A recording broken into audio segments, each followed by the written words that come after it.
సంపాదించటం చేతగాని దద్దమ్మ భార్యని ఇంట్లో నుండి బయటికి పనికి పంపిస్తాడు అని చెప్పి సమాజంలో కొంతమంది చెబుతూ వింటాం నేను విన్నాను. ఎస్, కరెక్టే. సంపాదించటం చేతగాని వాడు భార్యని బయటకి పనిలోకి పంపిస్తాడు, భార్య సంపాదనతో బతుకుతాడు. ఏరా భార్య సంపాదనతో బతకటానికి నీకు సిగ్గులేదా? నువ్వు మొగాడివి కాదా? నువ్వేమన్నా అదే ఇదే అని చెప్పి రకరకాల సొల్లు మాటలు చెప్తూ ఉంటారు. సరే, ఒక విషయం చెప్దాం. నువ్వు నెలకి 1 లక్ష రూపాయలు సంపాదిస్తావు అనుకున్నావు. సడన్ గా నీకు యాక్సిడెంట్ అయింది, కాలు ఇరిగింది, ఒంట్లో బాలేదు, ఇంట్లో పడ్డావు. నీ కుటుంబ పోషణ మొత్తం కూడా నీ సంపాదన మీదే ఆధారపడి ఉంటుంది. అప్పుడు నువ్వు ఒక నెల ఇంట్లో పడిన తర్వాత మరి నీ కుటుంబం ఎలా బతుకుతుంది గురు? ఉదయాన్నే కూరగాయలు, పాలు, టీలు, టిఫిన్లు, ఇంటెద్దలు, కరెంటు బిల్లులు ఇవన్నీ మరి సంపాదించడానికి నువ్వు మూలన పడ్డావు కదా. మరి ఎలా వస్తుంది? నీ భార్య బయటికి వెళ్ళి పని చేయలేదు. ఎందుకంటే భార్యని పనికి పంపించేవాడు చేతగాని దద్దమ్మ, భార్య సంపాదన మీద బతికేవాడు మగాడు కాదు కదా నీ దృష్టిలో. సడన్ గా నువ్వు పోయావు, గుండె నొప్పి వచ్చావు. అప్పుడు నీ భార్య పరిస్థితి ఏంటి?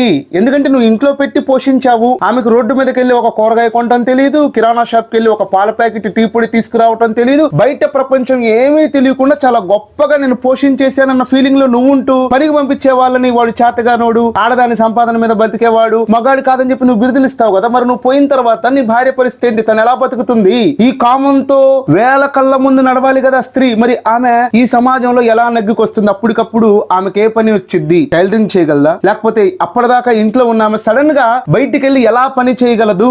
భార్య సంపాదన మీద బతుకుతూ ఉన్నాడంటే వాడు మగాడు కాదు అని అర్థం కాదు. ఎందుకంటే మగతనానికి భార్య సంపాదనకి సంబంధం లేదు. మగతనం అనేది ఒక వేరే విషయం, భార్య సంపాదనతో బతకటం అన్నది వేరే విషయం. అది భార్య సంపాదనతో బతకటం కాదు, ఒక కుటుంబం గడవటం కోసం ఒకళ్ళకొకళ్ళు తోడుగా ఉండటం. ఆడవాళ్ళని ఇంటికే పరిమితం చేసేసి వాళ్ళు బయటికి వెళ్ళి పని చేయకూడదు, వాళ్ళు సంపాదించకూడదు, బయటికి వెళ్ళి పని చేస్తే అది మగాడిగా నాకు నామోషి అని చెప్పి ఈ చేతకానటువంటి మాటలు చెప్పుకుంటూ ఉంటే రేపు పొద్దున మనకేదైనా ప్రమాదం జరిగి మన సంపాదన పడిపోయినా, లేకపోతే మనమే పైకి వెళ్ళిపోయినా అప్పుడు ఇంటి పరిస్థితి ఏంటి, ఆ మహిళ పరిస్థితి ఏంటి ఆలోచించండి. చాలా మంది మహిళల్ని చూశాను, భర్త సడన్ గా చనిపోయి లేకపోతే అనారోగ్యం పడిపోయి ఇంటి పోషణ జరక్క ఏం చేయాలో తెలియక బయట ఎక్కడ పని చేయటం చేతకాక అలానే ఇంట్లో ఏడుస్తూ కూర్చునేటువంటి వాళ్ళని ఇదిగోండి ఎంతమందిని చూశాను. కాబట్టి ఇప్పటికైనా ఈ సొల్లు మాటలు మాట్లాడటం ఆపి వాళ్ళని కూడా వాళ్ళు చేయగలిగేది, వాళ్ళకి ఇంట్రెస్ట్ ఉండేది, వాళ్ళకి తగినది ఏదో ఒక వర్క్ ని వాళ్ళకి మనం అందివ్వాలి. అప్పుడు మనం ఉన్నా లేకపోయినా వాళ్ళ కాళ్ళ మీద వాళ్ళు స్వతంత్రంగా బతుకుతారు.